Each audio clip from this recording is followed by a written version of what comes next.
Is Battlefield back? There's a void.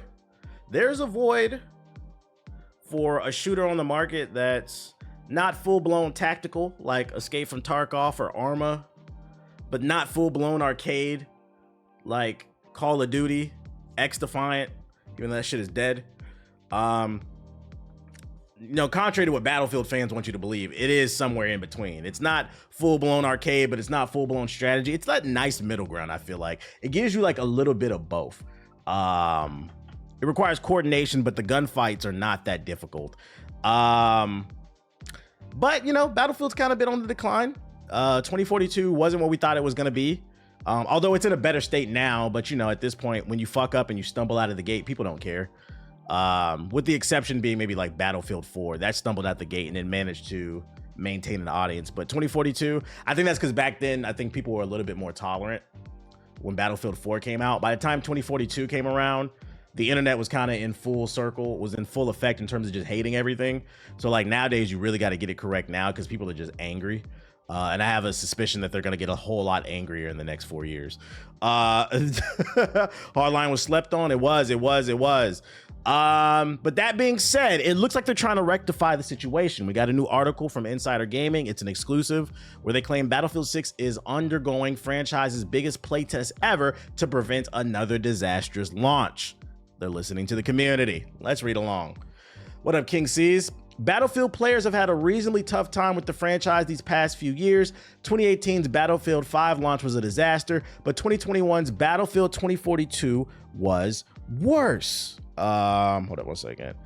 Pushing a lot of Battlefield fans away from the franchise, but now with just a year into the next major installment in the Battlefield universe set to release, EA and DICE have a lot of making up to do. Officially, EA has said all the usual buzzwords you'd come to expect in its financial calls to promote the next game, from innovation to groundbreaking. They have to say that. They're talking to investors, and these investors don't play games. They don't know any better. So when they hear innovative, groundbreaking, they're like, "Ooh, we're gonna get our money's worth." In an interview with IGN earlier this year with head honcho Vince Zampella, they confirmed to Insider Gaming's past reports that the franchise was taking it back to its roots approach, with 64 players, all-out destruction in a modern setting. Upgrade those PCs. It all looks promising on paper, yet the scars of the past will still burn today with its community, and the fans of the franchise are still apprehensive about the future. Considering the franchise's last two blunders, it's understandable, but this time EA and DICE seem to be all in on ensuring it doesn't happen a third time. On a funding front, the next Battlefield has the most resources in the franchise's history. Oh my God, I hope this game is good, because they're going to use that against you, the internet. This game cost $500 million. What happened, bro? 4 studios are currently working on Battlefield: DICE, Motive, Criterion Games, and Ripple Effect. More importantly, EA and its studios seem more interested in gaining player feedback this time around. What? Listening to the consumer? Of course, it's not uncommon for games to have playtests during development. Almost every game has them at one point or another, but this time around, things are a lot different. I actually disagree. I'd argue most games don't have playtests. If you're not playtesting a game at least 6 months to a year, even further back before the game comes out, that's not a real playtest. Motherfuckers be doing playtests 3 months before the game comes out, 2 months before the game. Some Call of Duty's super guilty of this. They'll do a playtest a month before the game comes out, and people are like, "Oh, I got the beta test. I left some feedback on the Reddit." Newsflash, buddy. Your feedback fell on deaf ears. That was a demo. That was not a real playtest. That was not a beta.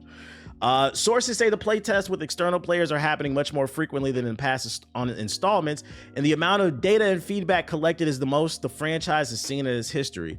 From small feedback sessions to large-scale playtests, Battlefield is now taking the much-needed player-first approach. Putting the consumer first. Wow.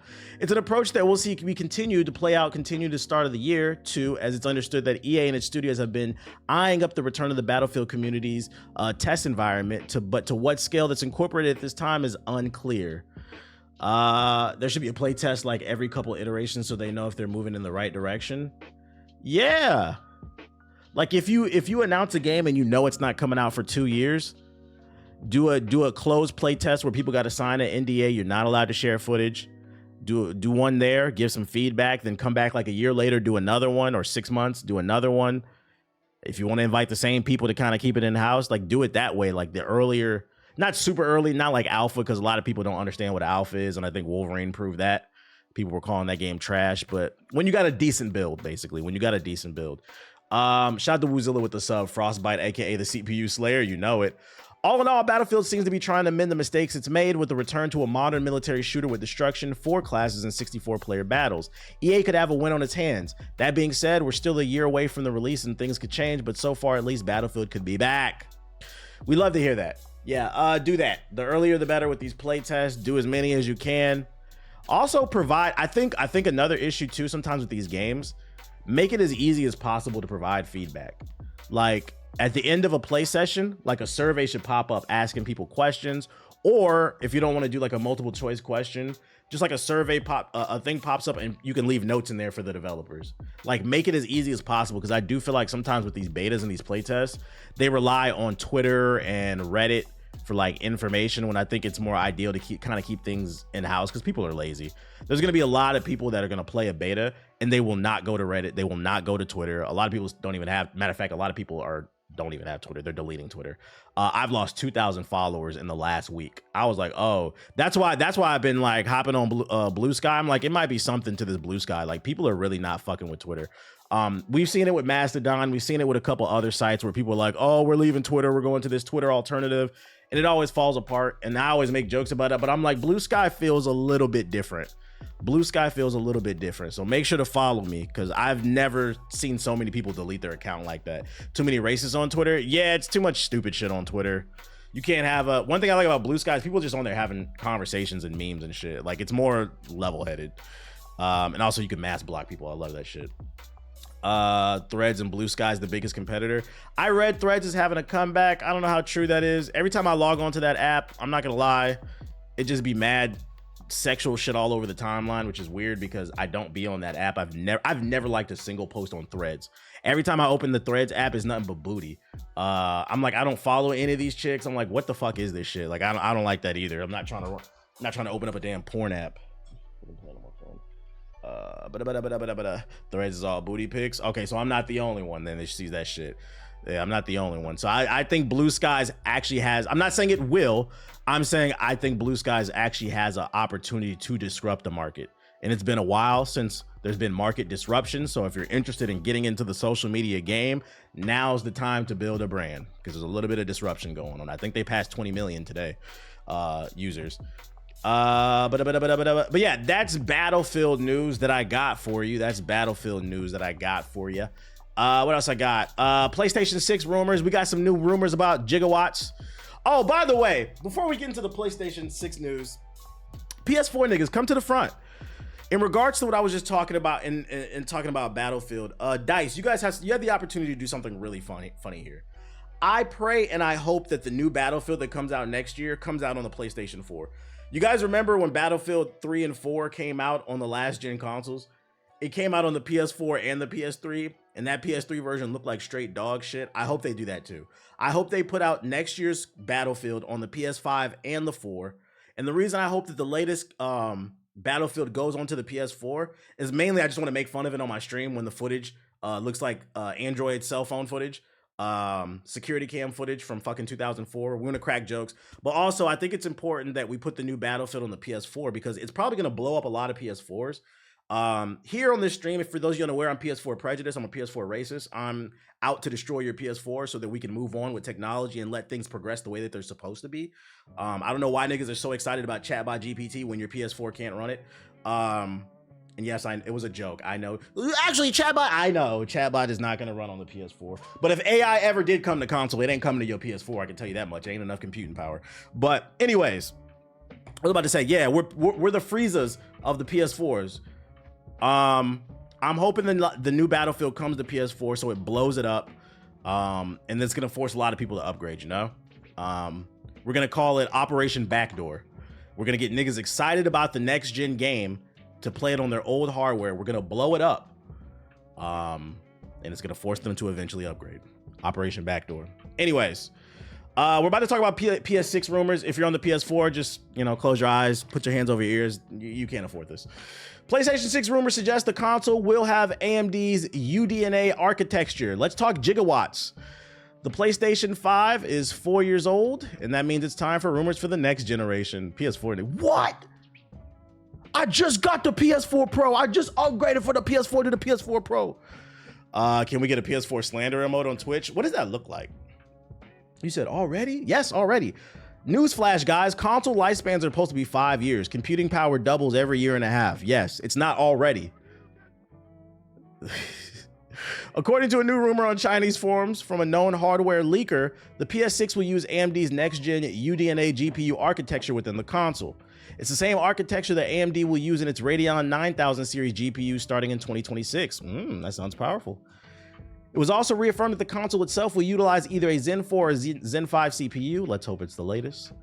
We've already seen the CPU debacle that came with the PS5 Pro. The CPU decision, however, remains undecided per the claim. Rumors of the PS6 using AMD is nothing new. It was reported in September that the system would stick with AMD over Intel in order to preserve features such as backwards compatibility. And lastly, it was said that Sony's PlayStation handheld would also use AMD hardware, which is another thing I found on here. It was talking about, this was the more interesting part. I'm not really interested in the gigawatts. That's nerd shit. Gigawatts and tigawatts.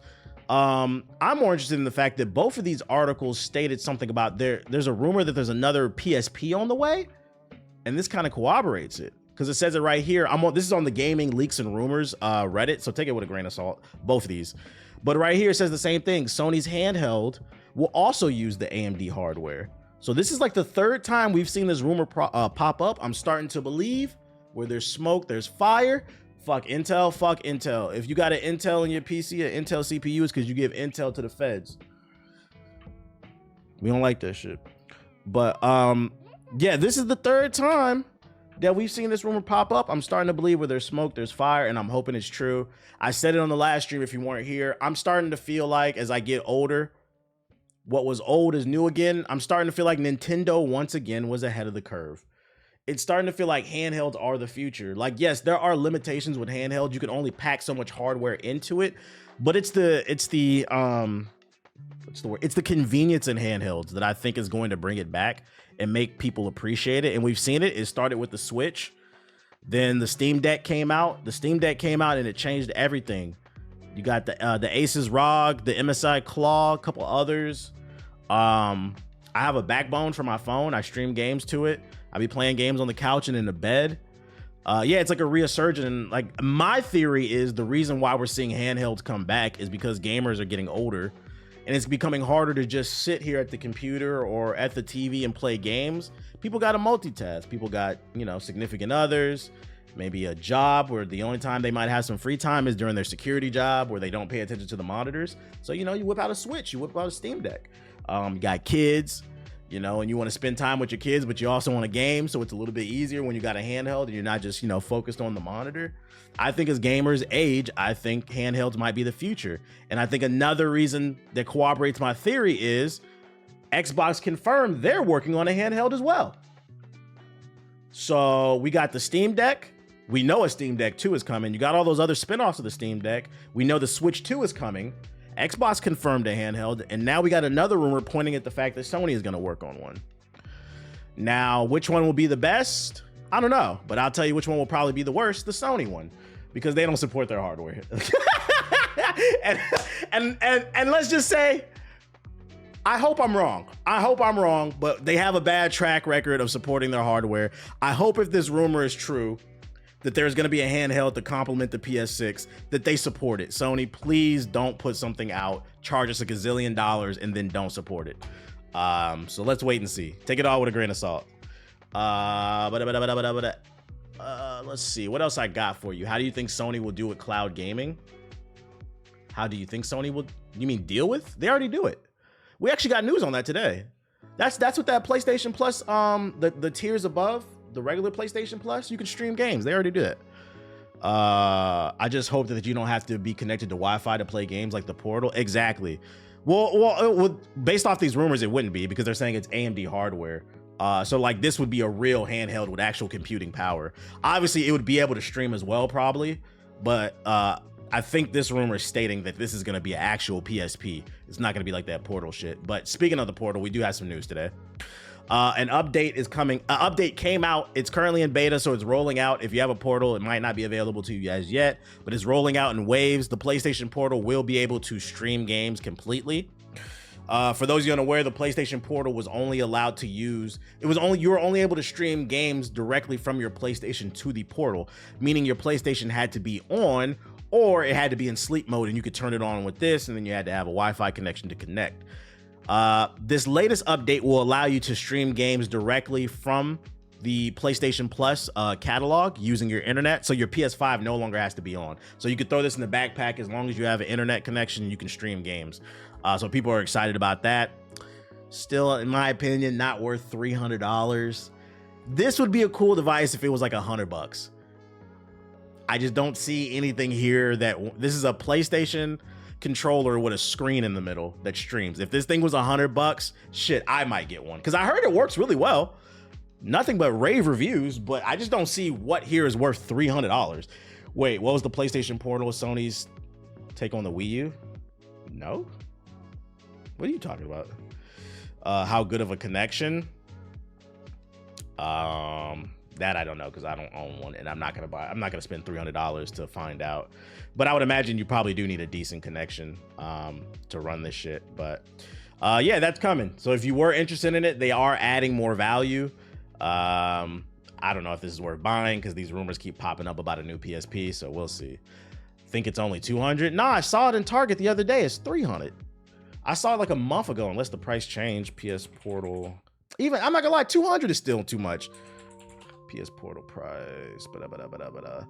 Yeah, $200 is too much. You're right, though. It's $200. That's still too much money. Guys, this is a streaming device.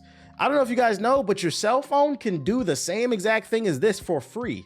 And it works perfectly fine. You know how I know? Because I do it myself. If your goal is just to stream games, your best bet is to get a Bluetooth controller. Just get a backbone, put your phone in it, and stream for free. But like paying $200 for a streaming device, fuck that. I want some hardware in my handheld. So then I can take it on the go and I have that extra power.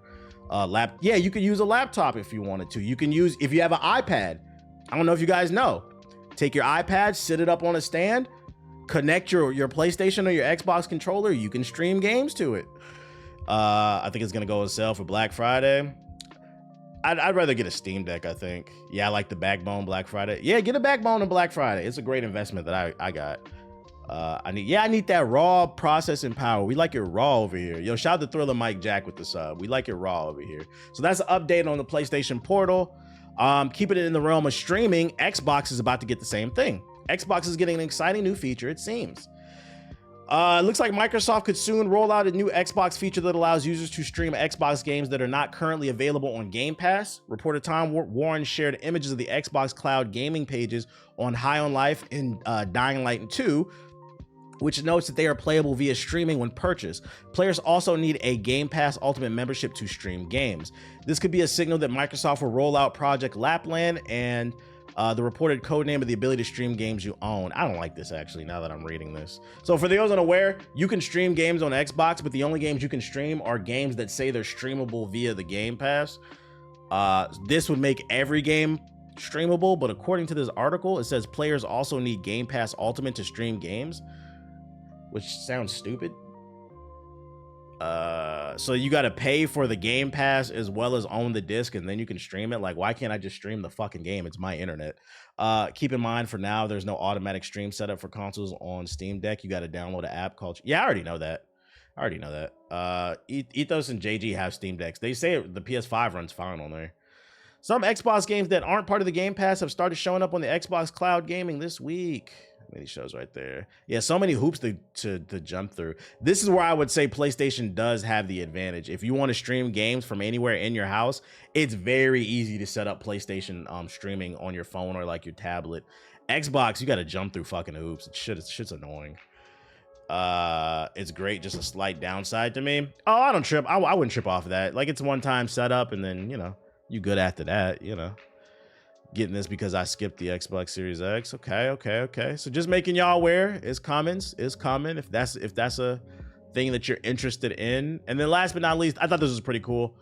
What's the name? Japan and China played for a World Cup qualifier today, and this was the poster they put on social media to promote the game. Wukong versus Son Wukong versus Son Goku. Apparently Japan won. But I thought this was pretty cool. I tweeted it out. I was like, oh, this is fire. We love to see that. We love to see that. They don't even understand. The console don't have to be on when you stream games on the phone. It has to be in sleep mode for you. I don't know how it works with Xbox, but PlayStation, if it's in sleep mode, you can turn it on from your phone. You're fine. That's actually fire. Nerd shit. Let's go. Yeah, I would actually maybe even buy this poster, like put it on the wall. Guess he can't beat Goku, huh? I don't know, man. He the originator. I don't know. It's the same for both. There you go. There you go. China isn't good at soccer. I never said they were. That wasn't the conversation. I was just showing the poster. I didn't say who was good and who was bad. I was just showing the art.